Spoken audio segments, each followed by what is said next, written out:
tapi dengan mengorbankan. Iya. Dan teman-teman, fun fact-nya adalah beliau itu pernah masuk mana? Pernah masuk ke Gaza. Luar biasa.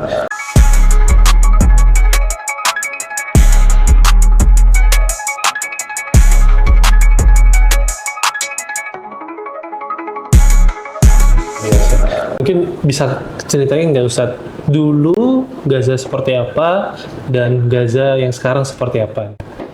Ya, kalau kita bicara Gaza itu sebenarnya sudah sangat jelas dan sudah sangat terang benderang, ya.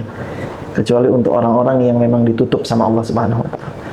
Jadi ceritanya waktu itu saya masuk ke Gaza itu ikut dengan BSMI, kalau nggak salah, Bulan Sabit Merah Indonesia. Nah, waktu itu beliau yang dari BSMI kerjasama sama Peduli Muslim. Jadi Ustadz kami, ada namanya Ustadz Abu Sa'ad rahimahullah, beliau sudah meninggal.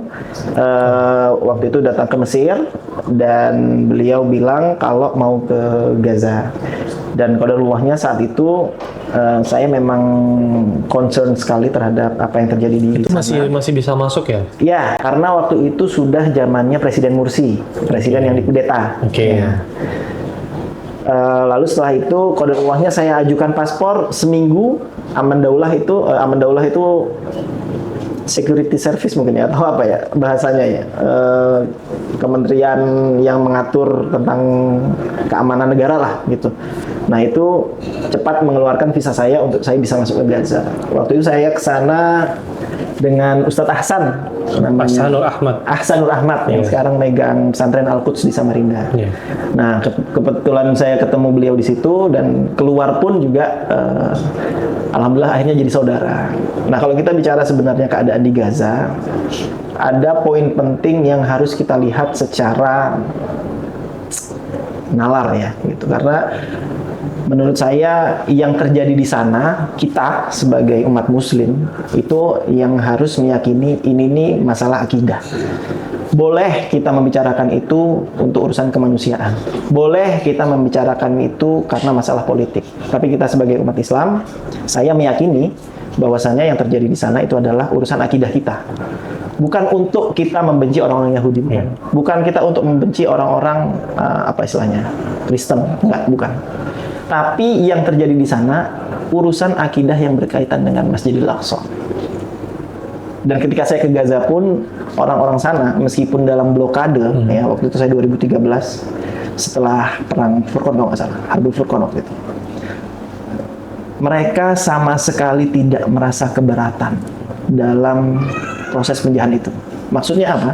Mereka sangat tenang dalam menghadapi orang-orang yang menjajah mereka. Jadi memang yang ditanamkan adalah proses bagaimana mereka memperbaiki diri. Karena kalau kita lihat, Gaza itu kan sebenarnya pernah masuk di tanah Israel. Israel pernah masuk. Per 2005 sampai 2007 mungkin ya. Baru mereka bisa ngusir tuh penjajah. Dan kalau kita bayangkan Mas, 2005 sampai 2023, Israel belum mampu menguasai tanah Gaza. Padahal di tahun 1967 yang mempelopori kegiatan Naksah, ada proses pengusiran besar-besaran, itu Israel masuk ke dalam Masjidil Aqsa ya.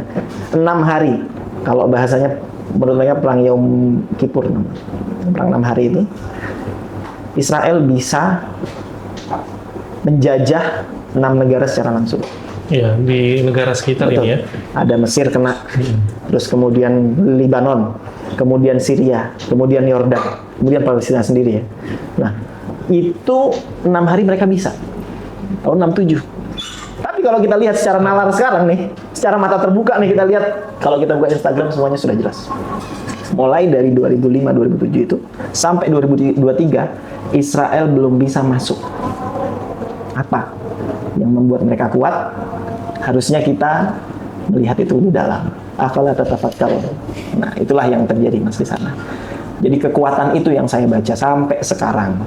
Gitu. Kalau bahas Palestina ini sedih sekali ya teman-teman. Kalau kita, apalagi sekarang kita diminta untuk berhenti saja untuk tidak menggunakan produk-produk yang pro Israel, ini sangat sulit sekali ya. Semua lini mereka kuasai. Yes. Tapi yang saya herani itu mereka teman-teman saudara-saudara kita yang ada di Gaza itu mereka masih tetap bisa bertahan meskipun harus kehilangan nyawa, kehilangan saudara, kehilangan harta benda.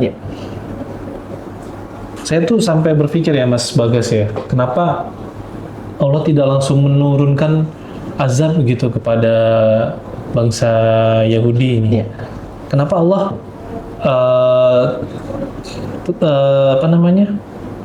tidak menurunkan itu? Makanya apakah kita yang diminta untuk membantu saudara-saudara kita atau seperti apa ini? Jadi kalau saya artikan sebenarnya Mas Raymond, yang terjadi sekarang itu, kalau saya itu sangat orang yang sangat mengambil pelajaran sekali dari sejarah. Karena pas saya di Fakultas Sejarah dan Peradaban, saya pernah belajar bahwasanya sejarah itu berulang. Nilainya, ya, memang bukan sosoknya, memang bukan personnya, tapi nilai sejarah itu pasti berulang. Dan kalau saya artikan, kita itu sekarang masuk di zaman Nabi Muhammad SAW ya, itu dimasuk fase prahijrah, di mana Nabi Muhammad SAW yang dikuatkan pada waktu itu adalah apa? Hatinya, akidahnya, ya. Dan ketika saya tanya sebenarnya di orang-orang Gaza sendiri, ketika apa sebenarnya yang membuat kalian bisa sampai pada saat ini dijajah, kemudian susah sekali, ya kan?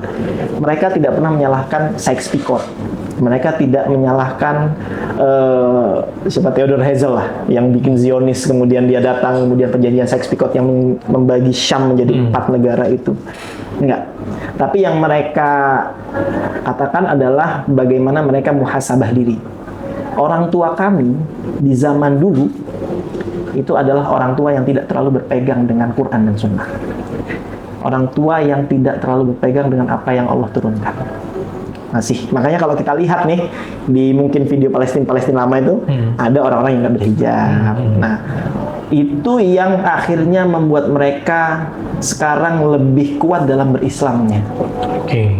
Sampai mereka cuma makan cuma 3 kurma, kemudian mereka bersabar di bawah terowongan, ya.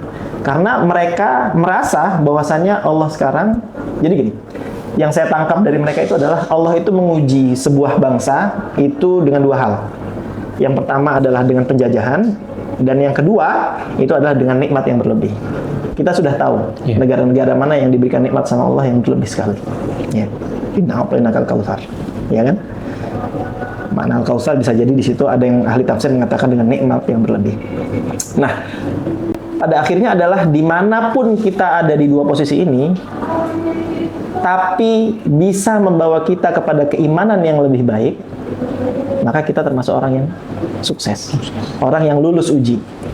Makanya mereka sekarang merasa sedang dalam ujian Allah, maka yang mereka harus lakukan apa? Bersabar. Apakah mereka menyalahkan kita, saudara-saudaranya yang tidak membantu mereka? Apakah mereka seperti itu? No, tidak sama sekali. Menyalahkan bangsa-bangsa saudara-saudara itu enggak ya? No, tidak menyalahkan.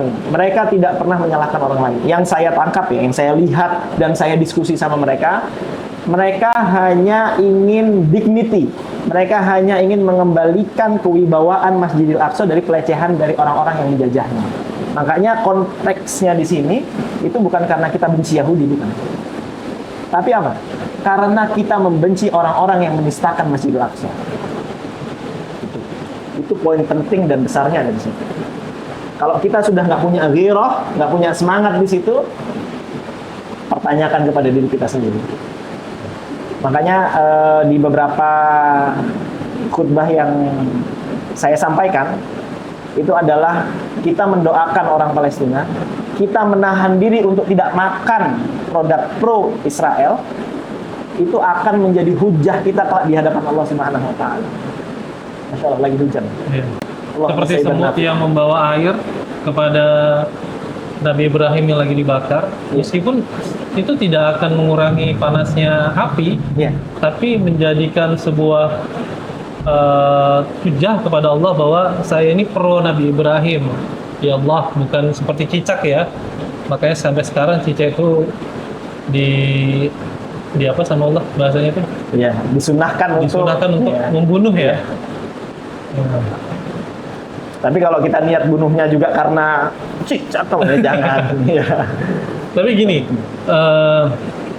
terakhir nih Mas Bagas, pesan buat anak-anak muda yang mungkin kurang paham terkait kepalestinaan, yang masih pengen makan produk-produk CFC misalkan, KFC atau Burger King dan yang lain-lain.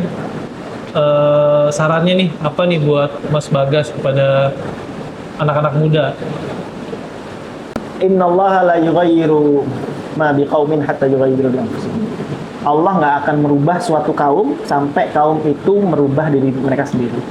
Allah Subhanahu wa taala memberikan kepada kita itu kemampuan untuk memilih. Contoh, misalnya saya punya pilihan untuk sholat dan tidak sholat. Alhamdulillah kita punya pilihan sholat. Misalnya nih, kita punya pilihan untuk sholat di masjid atau sholat di rumah. Semuanya pilihan, based on pilihan. Maka kalau kita lihat apa yang masuk ke dalam perut kita pasti akan keluar, entah itu keringat ataupun yang lain.